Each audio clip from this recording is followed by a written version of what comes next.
You're a lucky boy, Shaka Hislop, because you work with 3 Scottish people. Me, Stevie and Craig. And you know how generous we are with our cash. Don't look at me like that. I'm going to give you some money to put a bet on the Europa League. Okay. Okay. Now, Man United and Arsenal are favourites, which they're pretty short. Would you take Man United and Arsenal with my money, or would you take the field? Bearing in mind that the leaders right now of Serie A are twice the price of Man United. I'd take the field, quite simply. Listen, I don't get the odds. I freely admit I'm not a betting man. I don't understand what drives these things other than where the money is. But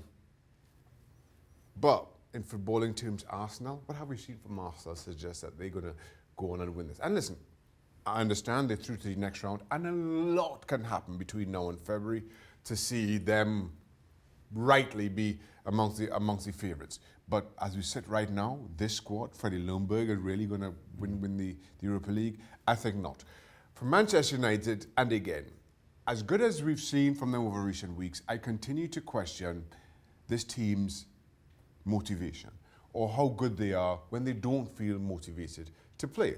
And Manchester United, and I know exactly what happened under Mourinho and that they won the Europa League, but they aren't a club that see themselves playing on Thursday nights in the Europa League. This is a club that has built a history around Champions League football. And if again, as we sit right now, I don't think this squad gets motivated to play on Thursday nights. On the other hand, you look at the likes of Inter Milan, who, again, I have questions as to whether they really wanted... They didn't. They wanted to be in the Champions League. They take a deep run in the Europa League. Yeah. Right now, sitting top of Serie A.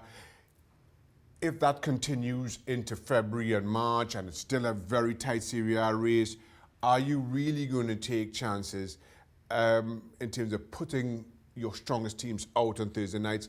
Right now, I think not. I agree. Because they've not won it for nearly a decade, the Serie A. On the other hand, you look at a club like Ajax, where the money's all been. They were 10-1, they're now 7-1.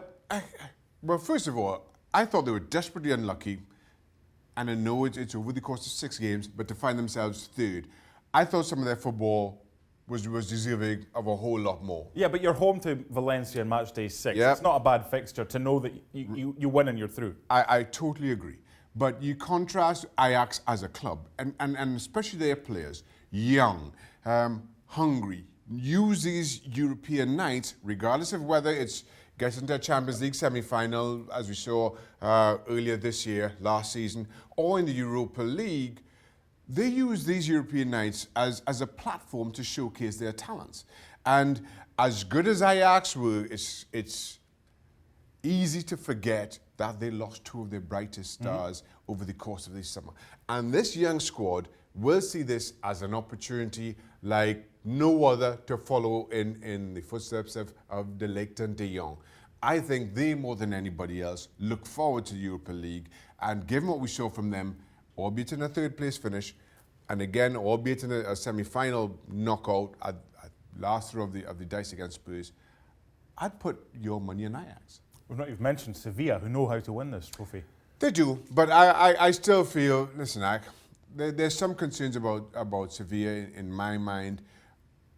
If we're just talking about the football we've seen so far, I think Sevilla is well down that pecking order. It's a good point you make about Inter, and if they do go long in this tournament, is it going to be a priority, or is Serie A going to be the one they want to win? I think it's the latter, but Ajax, where the money is, you'd take them over Man United and Arsenal.